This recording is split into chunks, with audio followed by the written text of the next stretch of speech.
El teorema de Pitágoras nos dice cómo están relacionados los tres lados de un triángulo rectángulo. Nos proporciona un vínculo importante entre la geometría y el álgebra, permitiéndonos calcular distancias en términos de coordenadas, aparte de que sirvió como inspiración para la geometría. El teorema demuestra cómo el cuadrado de la hipotenusa de un triángulo rectángulo es igual a la suma de los cuadrados de los dos catetos. Al principio, los griegos no expresaron el teorema de Pitágoras como una ecuación en el sentido simbólico moderno. Eso vino más tarde con el desarrollo del álgebra. En la antigüedad, el teorema se expresaba verbalmente y geométricamente. Los griegos trabajaban con rectas y áreas en vez de con números, de modo que Pitágoras y sus sucesores griegos habrían decodificado el teorema como una igualdad de áreas. El área de un cuadrado construido usando el lado más largo de un triángulo rectángulo es la suma de las áreas de los cuadrados construidos a partir de los otros dos lados.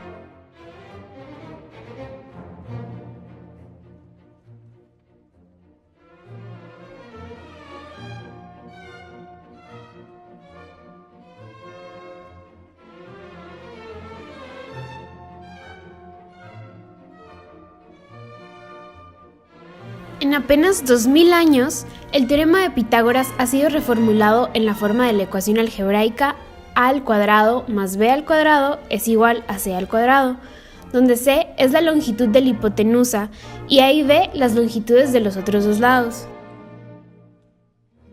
La ecuación de Pitágoras tiene muchos usos e implicaciones. De manera casi inmediata nos permite calcular la longitud de la hipotenusa dados los otros dos lados. O en vez de usar a y b para calcular c, se puede proceder de manera indirecta y resolver la ecuación para obtener a, siempre y cuando se conozcan b y c. En la antigüedad, la Tierra era el centro del universo y todo lo demás giraba en torno a ella. La navegación se llevaba a cabo mirando las estrellas y siguiendo la línea de la costa. La ecuación de Pitágoras cambió todo eso. Puso a la humanidad en la senda para la comprensión actual de la geografía de nuestro planeta y su lugar en el sistema solar. Fue un primer paso vital hacia las técnicas geométricas necesarias para la cartografía, la navegación y la topografía. También proporcionó la llave de una relación vital entre la geometría y el álgebra.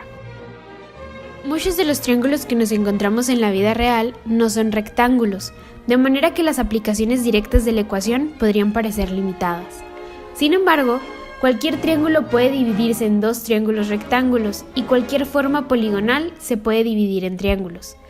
La materia que se desarrolló a partir de esta visión es la trigonometría, que significa medición de triángulos. El triángulo rectángulo es fundamental en trigonometría. En particular, determina las funciones básicas de la trigonometría: seno, coseno y tangente. Un triángulo rectángulo tiene un ángulo recto, pero sus otros dos ángulos son arbitrarios, exceptuando el hecho de que suman 90 grados.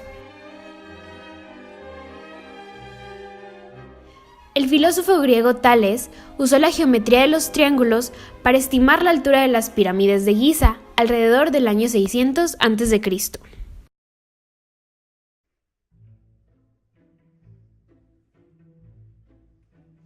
Alrededor del 240 a.C., el matemático griego Eratóstenes calculó el tamaño de la Tierra observando el ángulo del Sol al mediodía en dos sitios diferentes, Alejandría y Siena, en Egipto.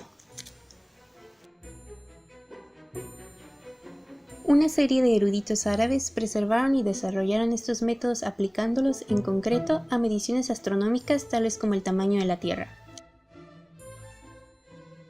La topografía empezó a despegar en 1533 cuando el cartógrafo holandés Gemma Frisius explicó cómo usar la trigonometría para elaborar mapas precisos. En 1615, un matemático holandés había transformado el método en su forma moderna, la triangulación. En esta, el área que se está midiendo se cubre con una red de triángulos. Midiendo una longitud inicial con mucho cuidado y muchos ángulos, la posición de las esquinas del triángulo y cualquier característica interesante en ellos se puede calcular.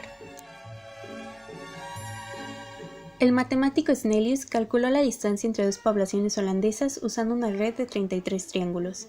Escogió estas dos poblaciones porque se encontraban en el mismo meridiano y estaban separadas exactamente 1 grado. Sabiendo la distancia entre ellas, podía calcular el tamaño de la Tierra, que publicó en 1617. Su resultado tiene un margen de error del 4%. También modificó las ecuaciones de trigonometría para reflejar la naturaleza esférica de la superficie terrestre, un paso importante hacia una navegación eficaz. La triangulación es un método indirecto para calcular distancias usando ángulos. Cuando se mide una franja de tierra, la principal consideración práctica es que es mucho más fácil medir ángulos que medir distancias. La triangulación nos permite medir unas pocas distancias y muchos ángulos, y a partir de ahí, todo lo demás se obtiene usando las ecuaciones trigonométricas. El teorema de Pitágoras fue también fundamental para la invención de la geometría analítica. Este es un modo de representar figuras geométricas en términos numéricos, usando un sistema de rectas conocidas como ejes. La versión más popular es conocida como coordenadas cartesianas en el plano, en honor al matemático y filósofo René Descartes. Se puede determinar cualquier punto en el plano en términos de dos números, x y y, sus coordenadas. Para conocer la distancia r entre puntos en el plano cartesiano se usa el teorema de Pitágoras. Y puesto que el conjunto de todos los puntos que se encuentran a una distancia r del origen es un círculo de radio r, esa misma ecuación define una circunferencia. Primero surgió la ecuación de Pitágoras hace alrededor de 3500 años para medir la Tierra de un granjero. Su extensión a triángulos no rectángulos y a triángulos en la esfera nos permitió hacer mapas de nuestros continentes y medir nuestro planeta. Una generalización de este nos permitió medir la forma del universo. El teorema de Pitágoras es importante por sí solo, pero ejerce incluso más influencia a través de sus generalizaciones.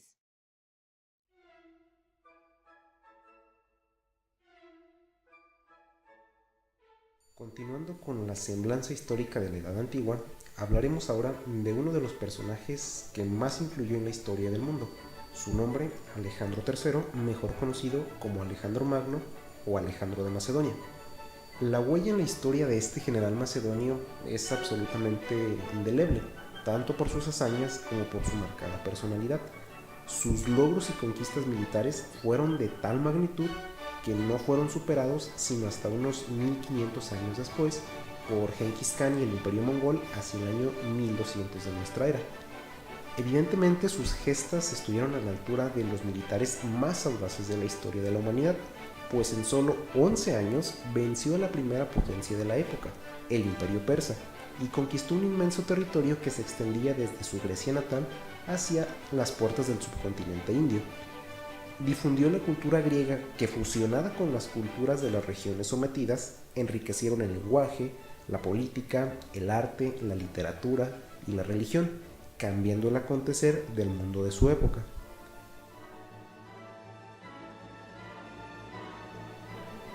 Nacimiento e infancia.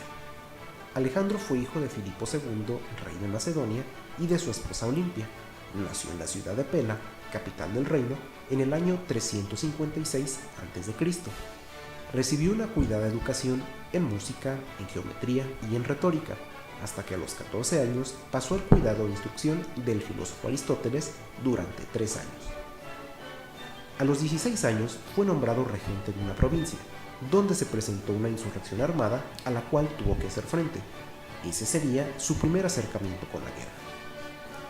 En el año 336 a.C., a los 20 años, asciende al trono tras el asesinato del rey Filipo II.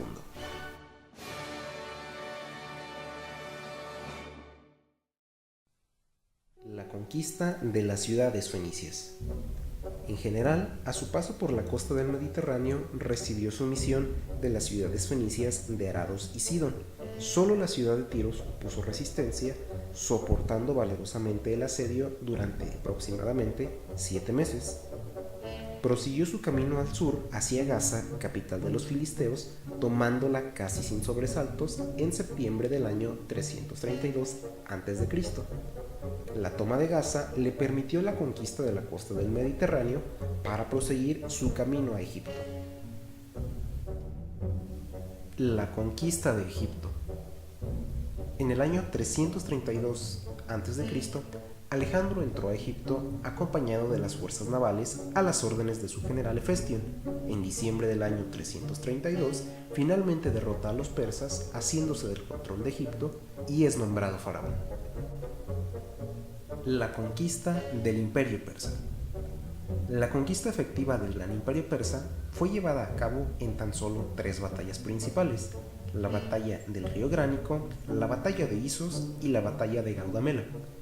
En el río Gránico, cerca de Troya, en mayo del 334 a.C., Alejandro derrota a los persas. Esa victoria facilita la toma de las ciudades de Mileto y Halicarnaso, posteriormente todas las ciudades costeras del Imperio Persa. En la batalla de Isos, entre noviembre y diciembre del 333, derrotó por segunda vez al ejército persa. Los registros históricos indican que es el propio rey Darío I quien toma el mando de su ejército en esta batalla. La batalla de Gaugamela.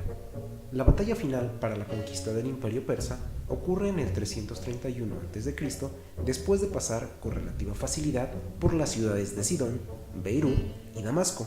Derrota nuevamente al ejército persa en la batalla de Gaugamela, aunque en esta ocasión las pérdidas macedonias fueron más abundantes. La expedición a la India. La expedición a la India comenzó por invitación de un rey indio que se encontraba en lucha contra otro rey llamado Poro. El rey Poro fue el rival más difícil al que Alejandro Magno enfrentó, pues las condiciones climáticas y del terreno eran por completo desconocidas. Poro tenía en su ejército una línea de 200 elefantes, cuyas habilidades en la batalla eran superiores a las de los caballos. La batalla del río Hiáspides. En el año 326 tuvo lugar la batalla del río Hiáspides, que fue la cuarta y la última gran batalla de Alejandro en Asia. En esta logra vencer al rey Poro.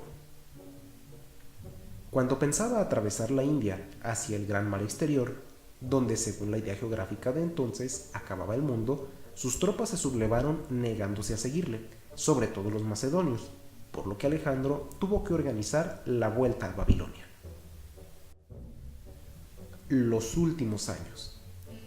De regreso en Babilonia, Alejandro inicia los preparativos para la conquista de Occidente, los cuales no pudo llevar a cabo pues murió tras una rápida enfermedad que solo duró 11 días.